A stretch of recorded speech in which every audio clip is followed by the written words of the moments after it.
All right, let's get started. So, guys, welcome to Within.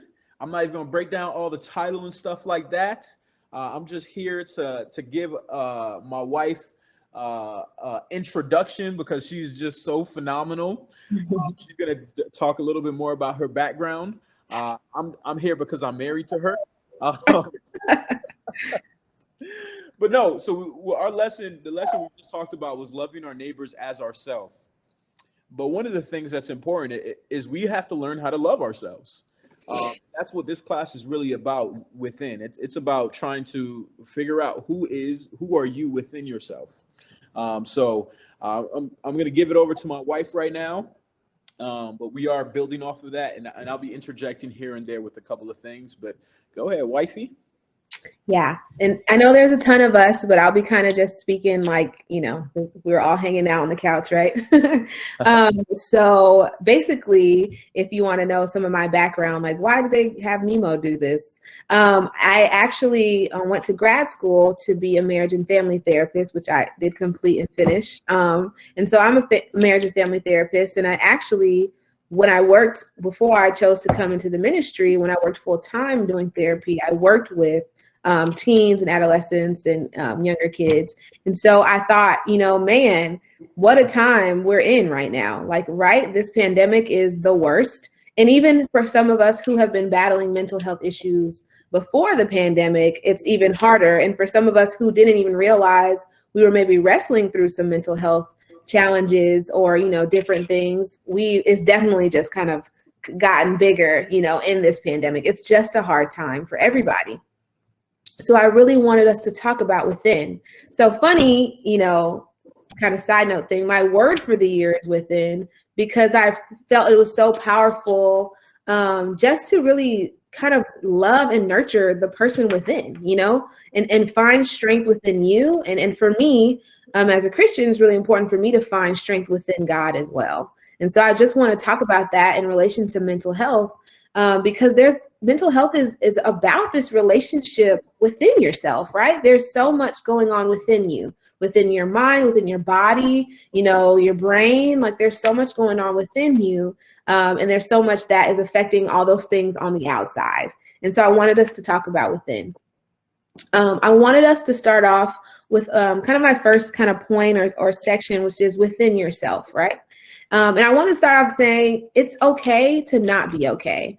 I think that a lot of times when it comes to mental health, it feels like, and I'm super grateful, right? Like obviously times are changing and we're talking about mental health way more than we were before. But it still feels like it's not okay to have a problem, right? Like maybe a little bit on social media here and there and people are talking about it more, but sometimes even within ourselves, it doesn't always feel like it's okay to not be okay, and I want to just take some time kind of normalizing that everybody, like so many different people are battling with mental health issues.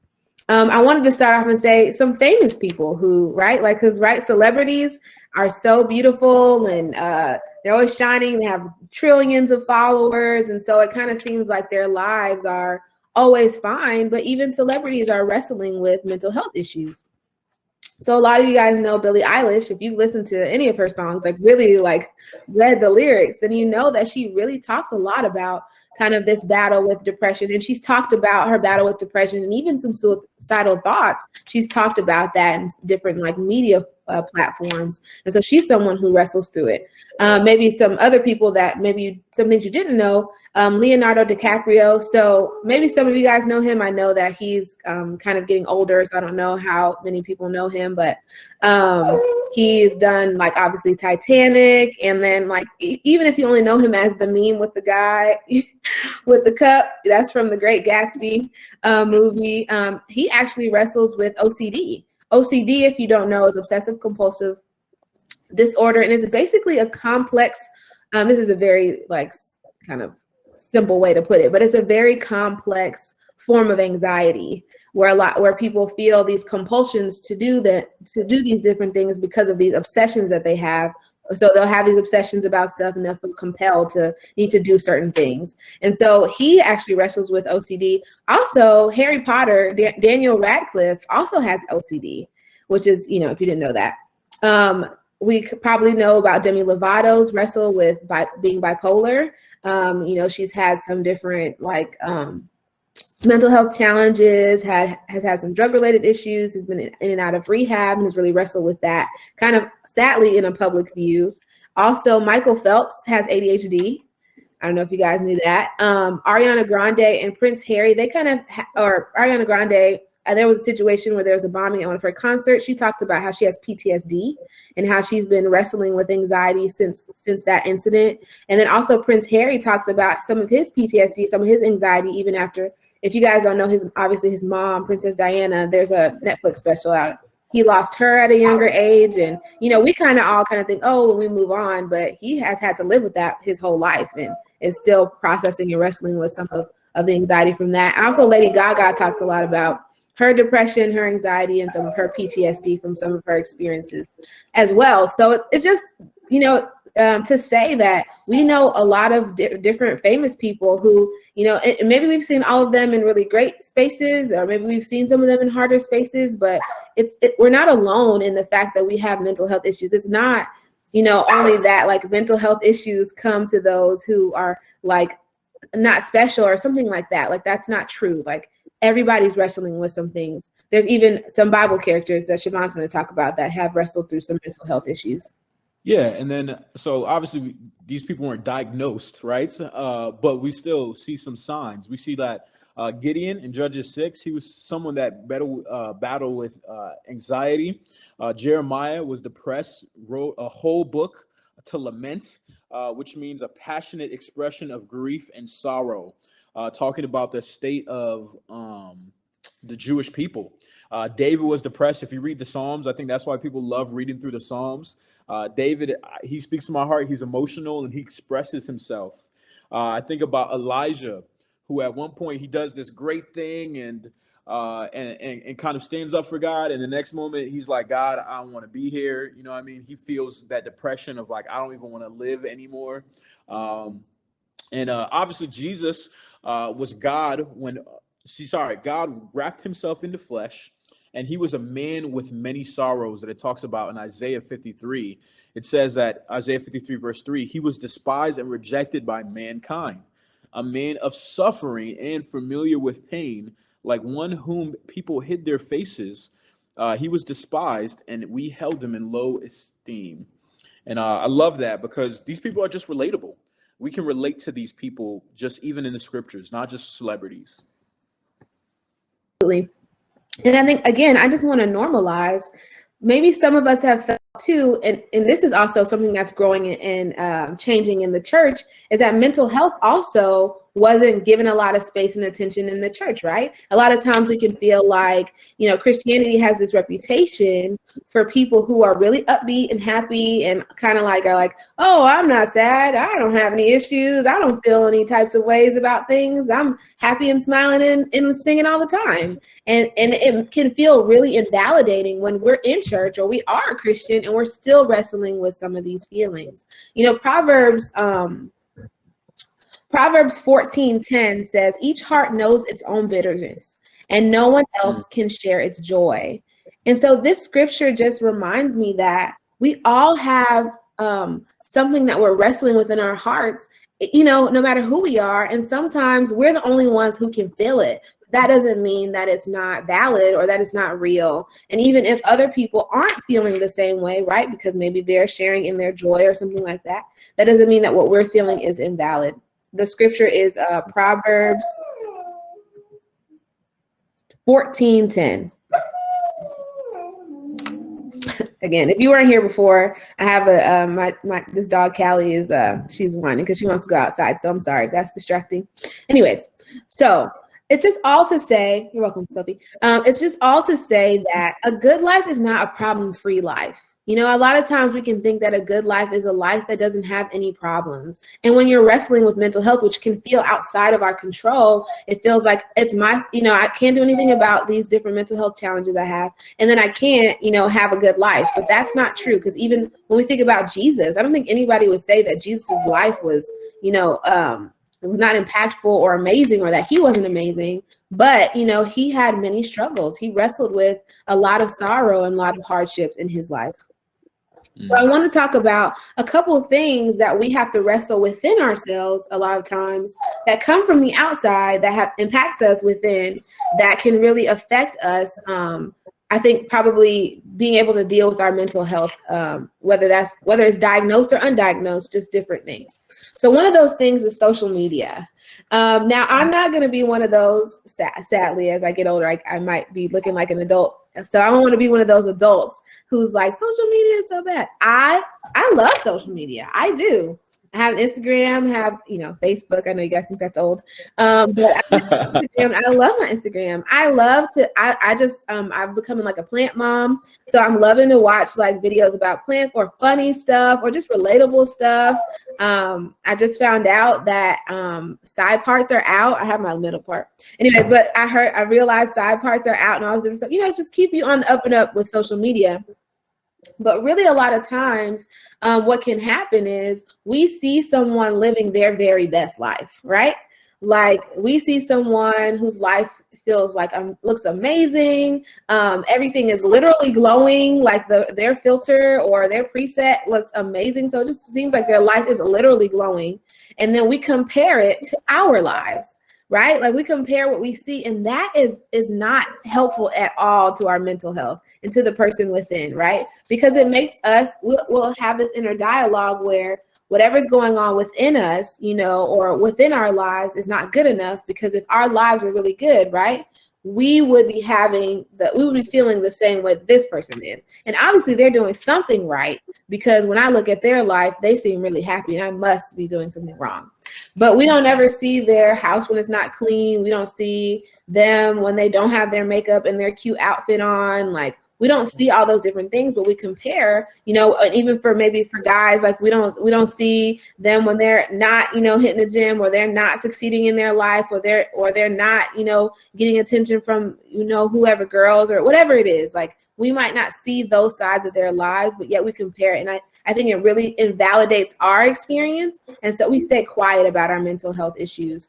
And I also think too, something that may seem helpful that can be harmful in the long run maybe is a lot of times we see these like blasts or like these different like quick little things about like, oh, I feel this about anxiety or depression or whatever. And it's great to feel that connection at the time, but sometimes it heightens our awareness of what's going on, but like doesn't feel like it provides us any solutions. So then even though we have a social community around it, sometimes we're still not building an actual community around it and like support as we deal with our problems. So sometimes though it is fun and amazing, it can be something that we can get lost in. Go ahead. Yeah. Yeah. And I think one of the things too is like you just have this unrealistic expectation. I think it's like watching a movie and thinking, oh my goodness, my life is boring. You watch Avengers and you're like, oh, why am I not doing all this and this? And it just be hard when your whole paradigm is about highlights rather than reality. And I think the other thing is I do think we have the space to air all of these different emotions. And I think that is healthy, but I do think that there's an incomplete version of that because it does leave a lack of action. You're airing out these emotions, but there's a lack of action. Yeah. And then also, thank you, Siobhan.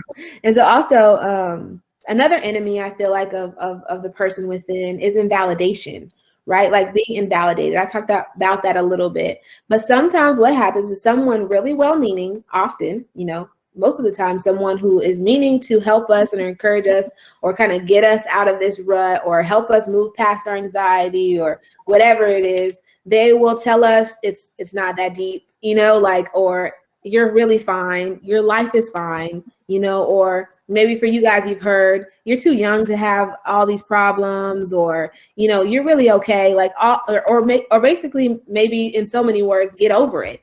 And, that's really discouraging to hear when you're already wrestling through your own mental health and you're trying to figure out what your mind and your body's doing. Like you're trying to figure out why you don't feel happier, why you don't feel more calm, why are you so scared? You're trying to figure all that out. And someone kind of makes this big statement that invalidates what you feel. And a lot of times what that can cause us to do is to neglect ourselves. Oh, they said I should be fine, so I guess I can't talk about the fact that I'm upset, and I need to be okay, and I'm not okay, which is just kind of further sending us. It's not fixing or helping or healing anything, but it's making us feel less valid to be in that space, and it takes us away from wanting to accept where we are so we can grow and get help in what we need. And also, maybe someone tells you, you know, if you are like walking with God, maybe someone tells you, maybe if you were a little more spiritual, you wouldn't be feeling the way that you feel. That's really hard, you know, that's really hard, because spirituality doesn't mean that you're not having a hard time. And spirituality doesn't have to mean, or Christianity doesn't have to mean that that you feel unbothered by what's going on. You know, we'll talk about more what it means to partner with God with our mental health. But anyways, yeah, that can mean something. You can also maybe have your peers kind of take a step back from you or reject you. But I think that all those things basically just make us feel like whatever we're going through isn't real, isn't valid, and doesn't deserve support and love. And those things are just not true. You know, those things are just not true. And oftentimes it hinders us from wanting to build community around what we're going through or to get the help that we need because we don't want to be invalidated. Which, did you want to share about that, Shimon?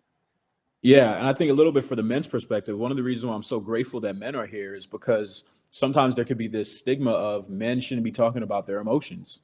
Men shouldn't be emotional. Men should just kind of get things done. They should just lead. You know what I mean? Sometimes we can even hear some of this like terminology in the church. And one of the things that's been very helpful for me is going to a therapist because I get that validation in that safe space in prayer as well. But just to be able to talk about the things that I actually feel without feeling like I'm not supposed to, Mm-hmm. or all of these different things. So validation is helpful. Yes. Absolutely. And then probably my last little enemy that I have is it can be you, it can be us against ourselves, right? Sometimes the biggest enemy against us in our mental health battle is us. So what happens a lot of times with mental health is that your body is responding, right? So maybe sometimes you may have some chemical imbalances that kind of put you in a space where you are more inclined to have depression or anxiety because of the way your body regulates itself, the way your body like keeps itself okay, right? Sometimes that means that, you know, it keeps us calm, but for some people it might take us high or low, right? And so what happens is when your mind is trying to protect you from, it's always trying to protect you from what is the ultimate harm, which is something that's going to be threatening to your life, right?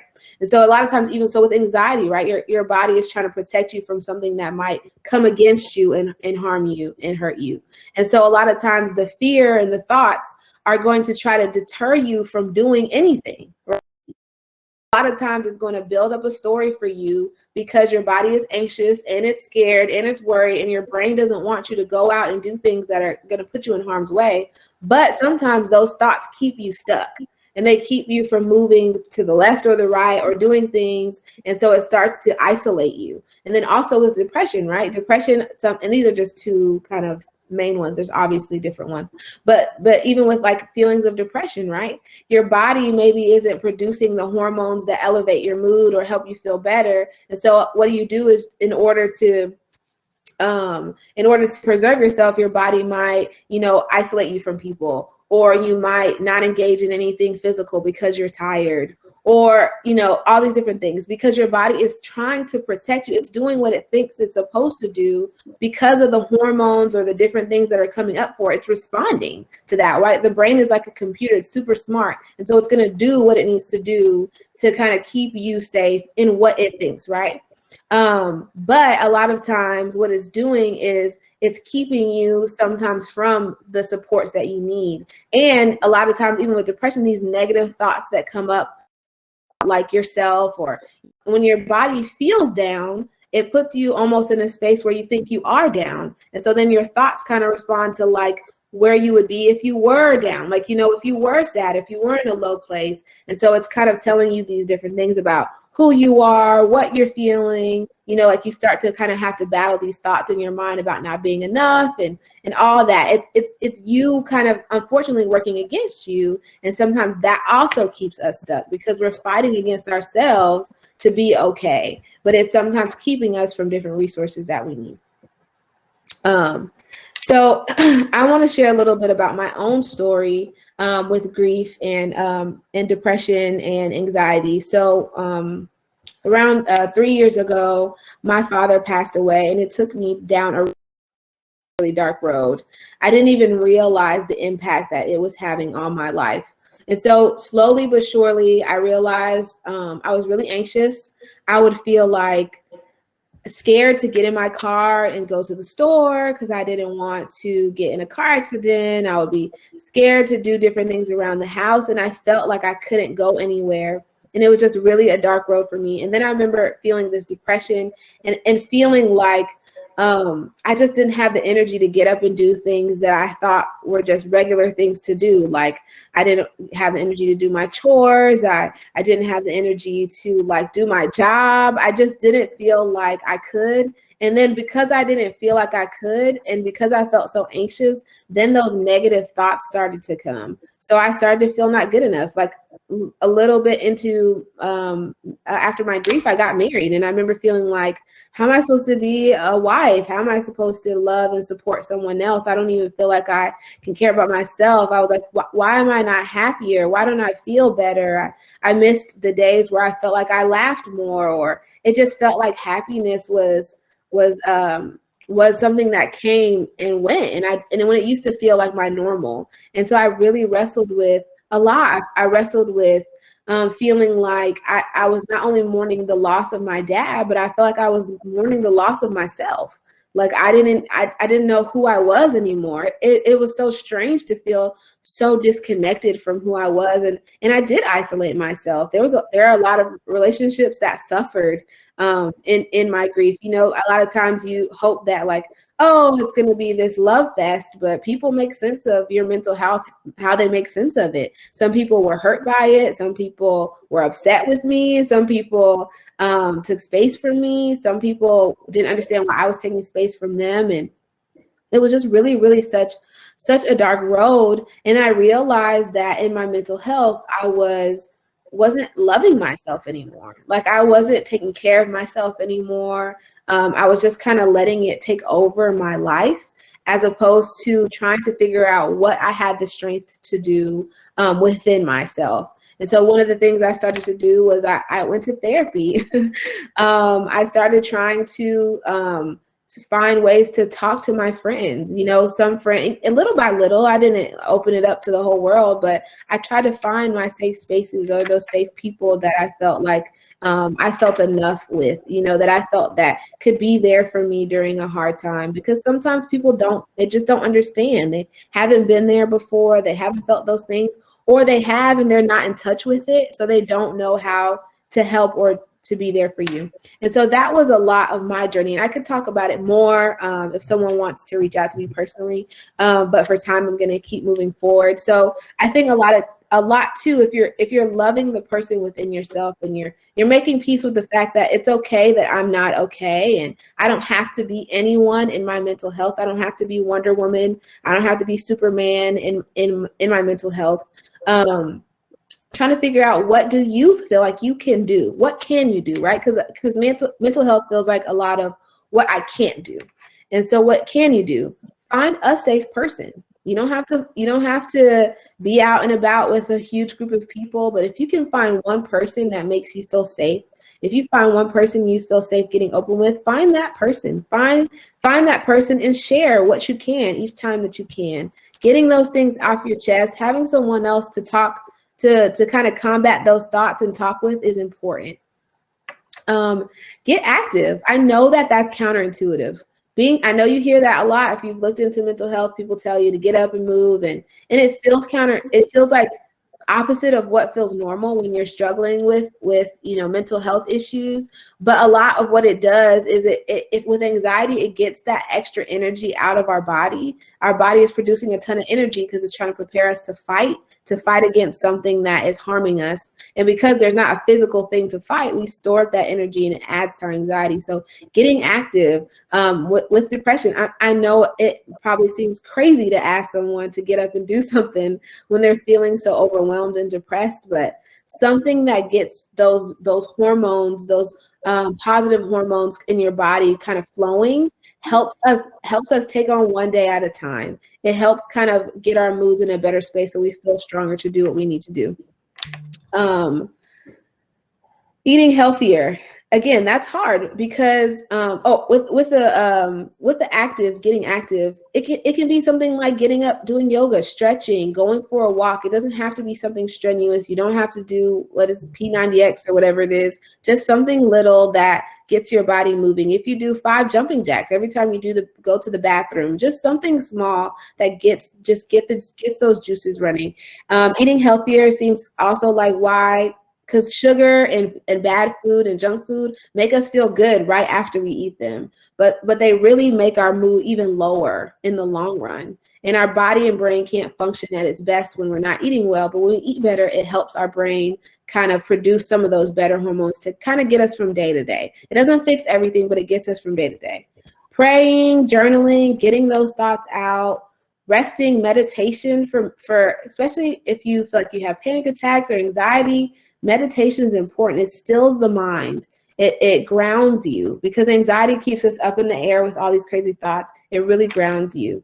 And for therapy, there's no shame in it. I was a therapist. I never sat down and thought, you don't have that many problems. I don't know why you're in front of me. I've never had that thought. And people have come to me for a ton of things. Transitioning,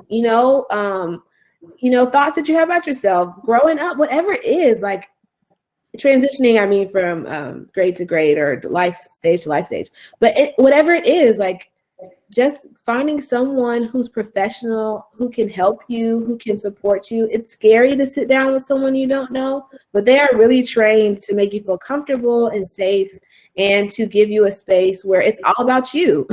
It's all about what you feel and you get the tools that you need. So those are the things that we can do. I know sometimes it feels like we can't do a lot, but those are things that are possible. Little baby steps day by day to kind of get us a little more centered or to give us a little more juice to get from one step to the next. Because sometimes that's what it is with mental health, one step at a time.